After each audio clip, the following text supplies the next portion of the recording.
Andrew Gosden was born on July 10th, 1993 in Doncaster, South Yorkshire. His parents, Kevin and Glenys, raised him in a modest family home alongside his younger sister Charlotte. Life in Doncaster was steady, and from the start Andrew seemed different.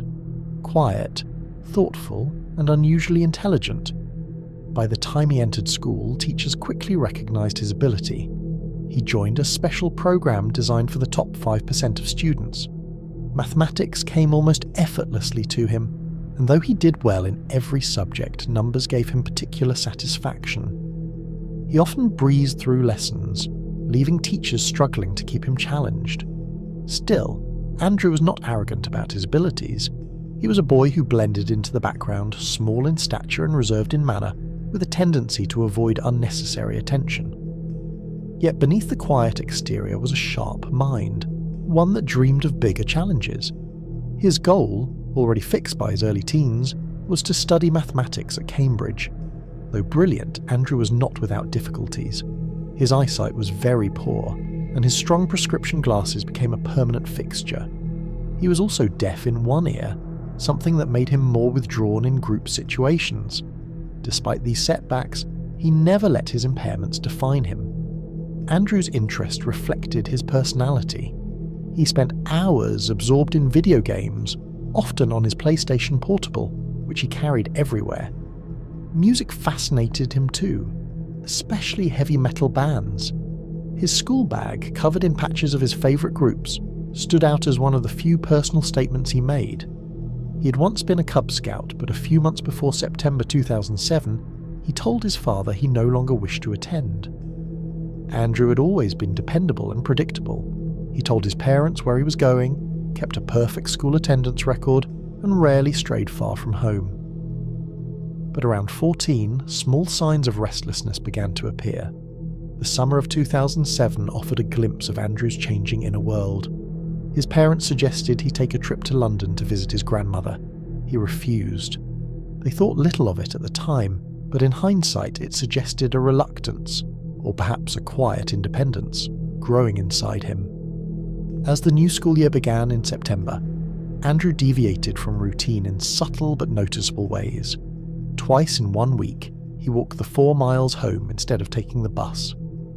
He gave no reason for the change, and his parents didn't press him. Looking back, it was one of the first hints that Andrew's carefully predictable patterns were beginning to shift. On the evening of September 13th, 2007, everything seemed normal. Andrew sat with his father working on a jigsaw puzzle, then later curled up with his mother to watch comedy shows. He went to bed as usual, giving no sign that the next morning would change everything. Friday dawned, and Andrew was different. He seemed tired and irritable, uncharacteristically slow to rise from bed. At 8:05 a.m, he left home for school. A witness spotted him walking across Westfield Park toward the bus stop. But Andrew never boarded the bus. Instead, he made his way to a local garage, where he withdrew £200 from a cash machine, almost all the money in his account. CCTV footage captured him heading back home immediately afterward. Inside the house, he took careful, deliberate steps. He removed his school uniform, placed his blazer and tie neatly on a chair, and put the rest into the washing machine. Then he dressed in black jeans and a black t-shirt, slipped on his trainers, and packed his familiar bag. Into it went his PSP, wallet, and keys. Notably, he left behind his PSP charger, an additional £100 in cash he had been saving, and his passport. By 8:30 a.m, Andrew was walking again, this time toward Doncaster railway station. At the station, Andrew approached the ticket counter and asked for a ticket to London. The clerk suggested a return, pointing out it was only 50p more than the one-way fare. Andrew declined. He wanted a single ticket only. At 9:35 a.m, he boarded the train. Witnesses remember a quiet boy, small and neat in appearance, sitting calmly with his console in hand. He spoke to no one and gave no sign of anxiety or distress. Back in Doncaster, his school noticed his absence and attempted to call home. But a misdial meant the message never reached his parents. Kevin and Glenys assumed Andrew was in school, just as the teachers assumed he was at home. The error bought Andrew precious hours of anonymity. At 11:20 a.m, the train rolled into King's Cross.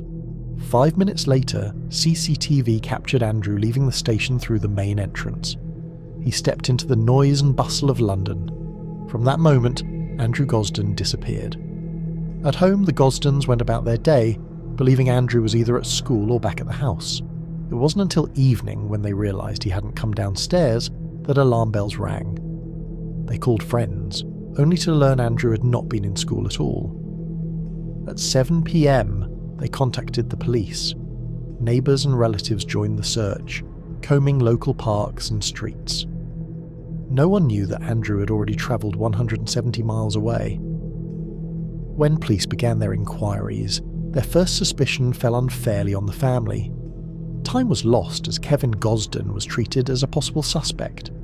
Eventually, CCTV and witness accounts confirmed Andrew's solo journey to London. From there, the trail went cold. His bank account showed no further activity. His PSP had never been connected online. He had no email address, no social media, and no electronic trace of planning. The one-way ticket remained the only clear statement of intent. Appeals were made, posters distributed, and the case drew national attention. But no confirmed sighting of Andrew has ever surfaced after that brief moment outside King's Cross. Years have passed since September 14th, 2007, yet Andrew's fate remains unknown. The boy who seemed destined for Cambridge, who excelled in mathematics and lived quietly with his family, simply stepped out of his life and vanished. His disappearance has become one of Britain's most haunting modern mysteries. For his parents and sister, the pain is sharpened by the absence of answers. What drew Andrew to London? Did he plan to meet someone? Or was it an impulsive decision that went tragically wrong?